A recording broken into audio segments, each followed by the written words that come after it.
waktu itu kan wakil wali kotanya kan masih artis ya. Nah itu pernah dipijit juga. Artis itu? Pak Diki Chandra waktu kemarin pemilihan presiden itu Pak Sandi Uno pernah saya pijit. Seriusan? Saya tengkurap di atas kasur. Saya nunggu 15 menit gitu kan. Ternyata dia bingung, "Mas, kapan pijitnya?" gitu kan. "Loh, bapaknya kan belum masuk. Yang mau dipijit saya," katanya gitu. Ya, ujian iman. Ya ujian. Dan sudut sana ada televisi, di atasnya ada botol. Jadi saya ambil botol, saya pecahin, saya ancam, "Pak, bayar saya, telepon teman saya lupain kejadian hari ini."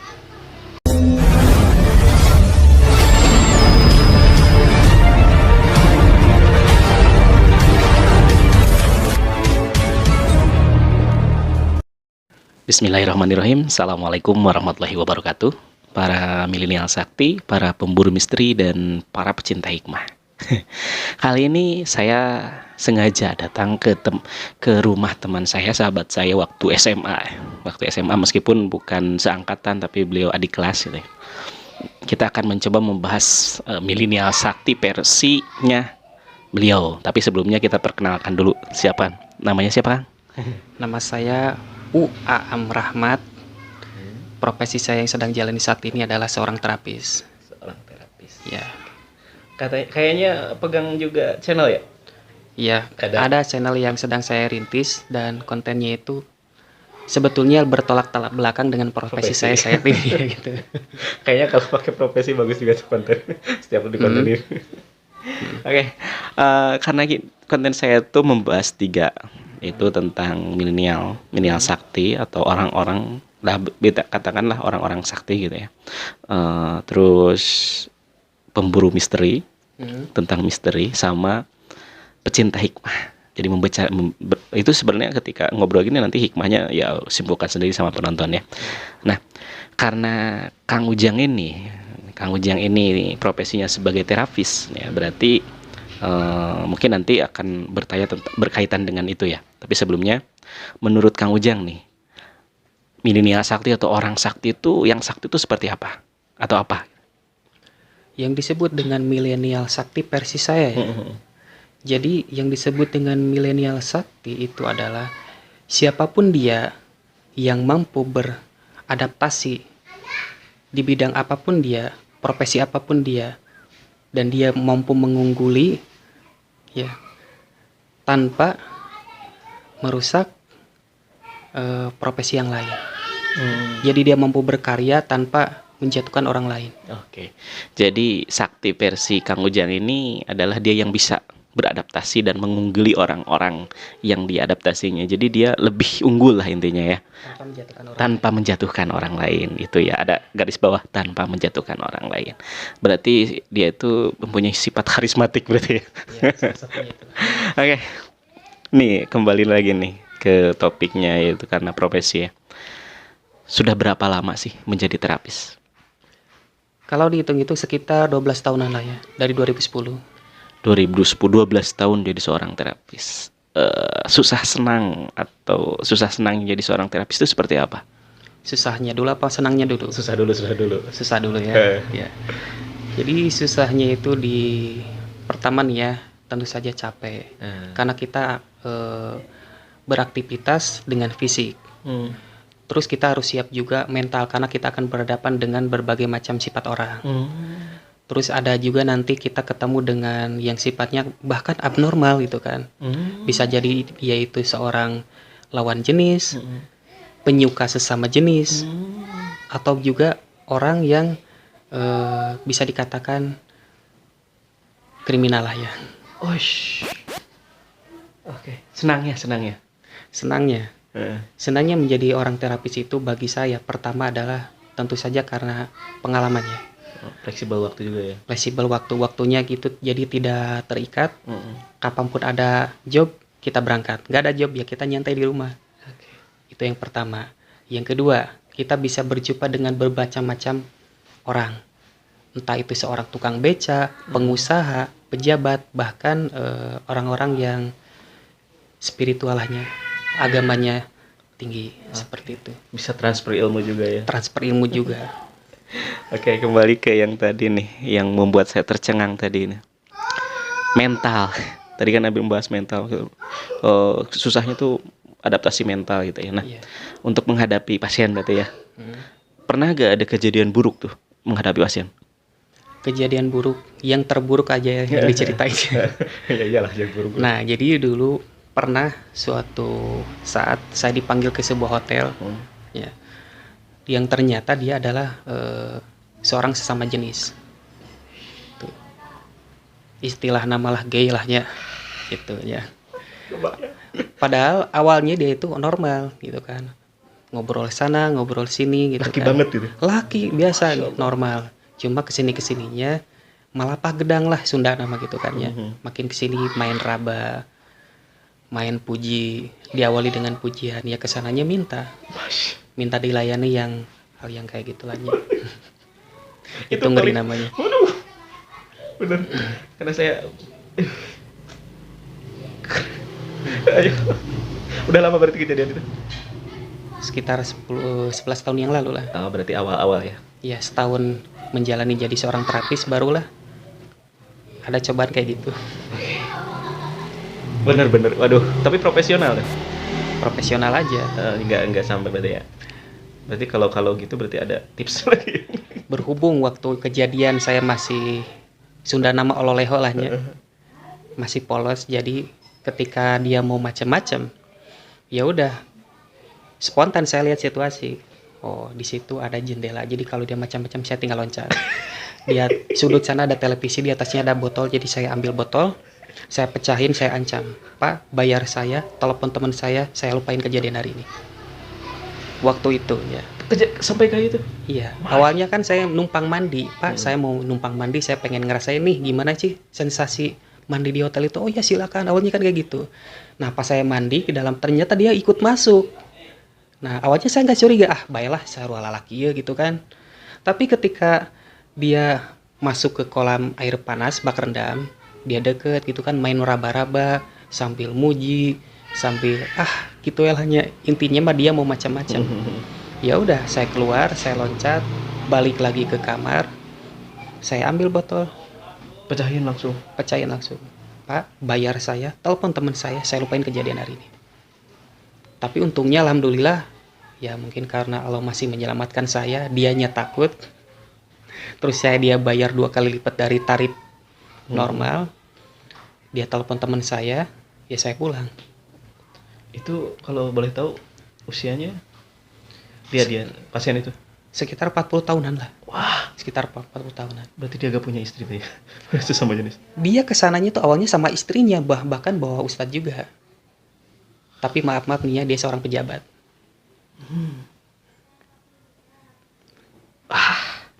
Sumpah. Iya. Bisa berarti ya suka sama 2 jenis berarti ya? Iya, Wih, ampun. paralel. Berarti itu yang paling buruk ya? Ya itu kejadian buruk. Ada sebetulnya banyak, cuma itu yang paling Yang buruk. paling ya udah yang Iya. itu mah nanti mungkin ada yang menang lagi sih. Iya. biar banyak cerita mungkin nanti Roni mengundang Iya. atau Dargo. Hmm. Yang baiknya tuh, yang senangnya itu. Yang baiknya itu adalah ketika kita berhadapan dengan pasien. Saya menemukan pasien yang baik hati, dia kaya, tapi dia tetap rendah hati dan menghormatin kita. Wih, Ya. berarti itu berkesan misalnya. Iya, kesannya itu ini. Kirain gitu, pas ketika datang saya kan segan ya. Orangnya kaya, terus perusahaannya banyak gitu kan. Tapi ketika pas saya ke sana ternyata saya dimuliakan. Gitu. Pas ketika dia masuk dia nggak langsung, "Sini Mas, mijit," gitu kan. Enggak. "Mas ini dulu, duduk sini Mas, sini ngopi dulu," gitu kan. Disuruh ngopi dulu, terus bincang-bincang dulu, barulah ketika dia bilang, "Ya udah yuk kita mulai." Gitu. Oke. Keren berarti ya. Ternyata memang enaknya jadi seorang terapis tuh kayak gitu ya. Kita bisa mengenal orang-orang gitu ya, bisa mengenal pasien, bisa mengenal orang baru, bahkan orang baik, orang jelek juga bisa dikenal gitu ya. Apalagi kan kalau terapis tuh kan lama tuh, berapa lama sih sebenarnya kita pijit? Rata-rata itu 1,5 jam. Rata-rata 1 jam. 1,5 jam itu 1 kali terapis. Tergantung ukuran badan, struktur otot dan tulang. Oh. Kan ada juga tuh yang badannya gede tapi lembek. Ada yang kurus tapi ketika dipijit ternyata udah kebal, udah biasa gitu kan. Oke. Nih, karena saya juga pernah ya diterapis sama Kang Ujang ini hampir hampir 3 kali ya. Saya lupa waktu dulu karena kan sekarang saya agak di Tasik. Ada satu challenge dari Kang Roni Hornet Studio. Challenge-nya itu dipijit yang ini ya. Ya. Ditekan ini. Ditekan ini. Itu ya kalau bahasa kasarnya itu seperti mau mati gitu ya. Si kos merek pae lah. Pingsan. Kos pingsan. Ketika dipijit tuh, kita hilang. Kesadaran kita hilang gitu. Nah, itu seperti apa sih, Kang? Seperti apanya? Cara kerjanya. Cara Kan dipijit kayak gini nih gitu. Coba dijelasin. Jadi itu ditekan, di sini kan ada urat yang mengalirkan darah ke otak ya. Kepala itu ditekan.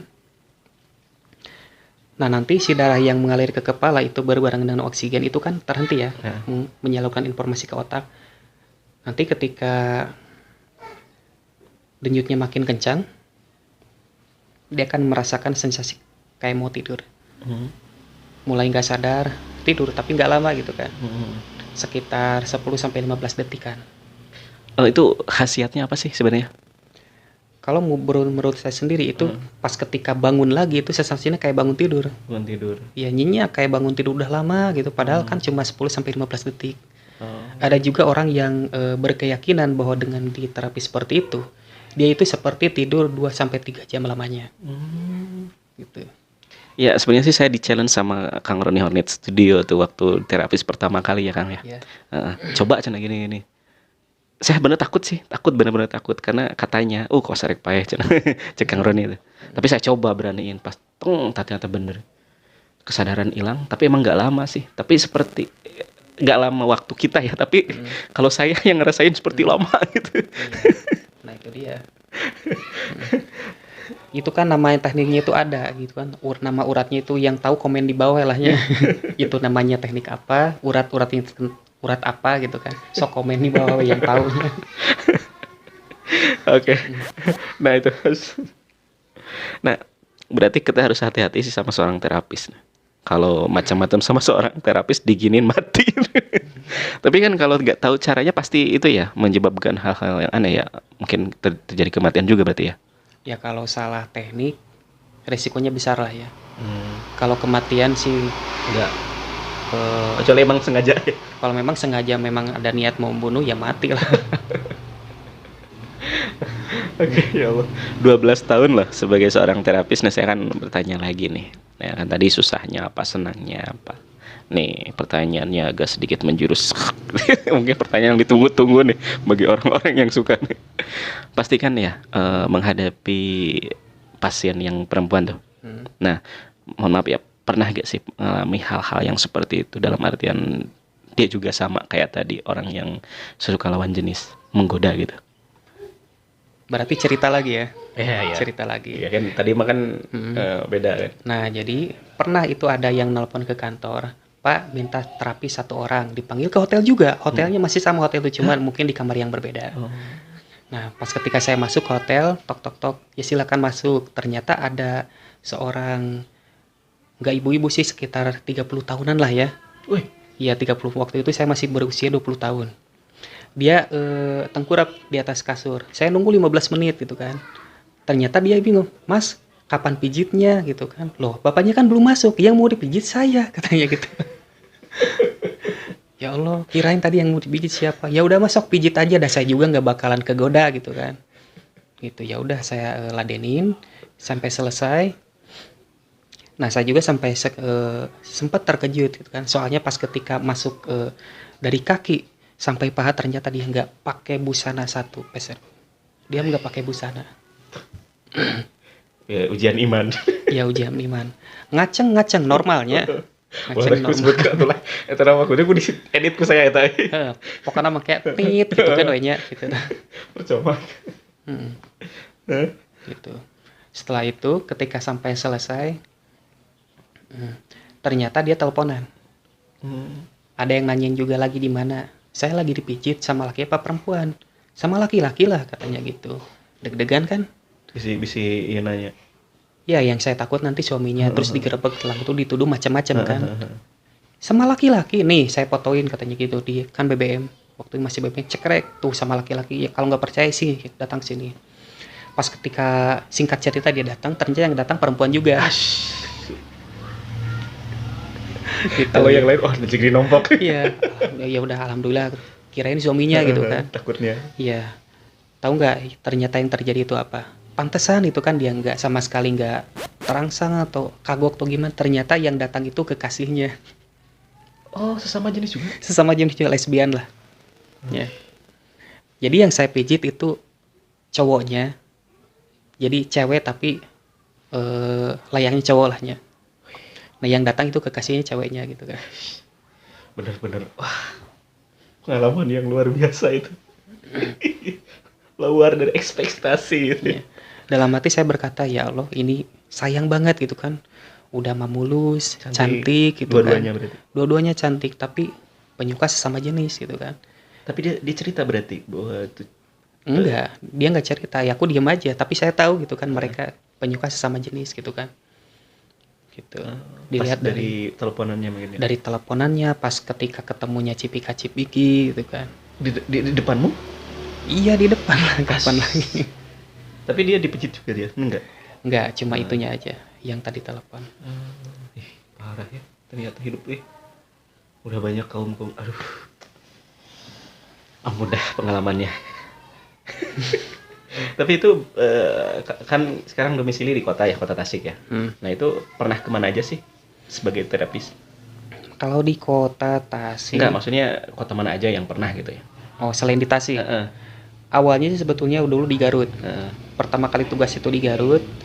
Saya menjenjang karir selama 2 tahun sampai diangkat menjadi seorang koordinator, manajer koordinator lah ya. Terus ditugaskan pertama ke Kuningan. Dari Kuningan ke Cirebon. Di Cirebon gak lama, habis itu balik lagi ke Tasik. Nah di Tasik itu paling lama. Tasik paling lama? Iya. Berarti dulu ada manajemennya ya? Ada manajemen. Kalau sekarang?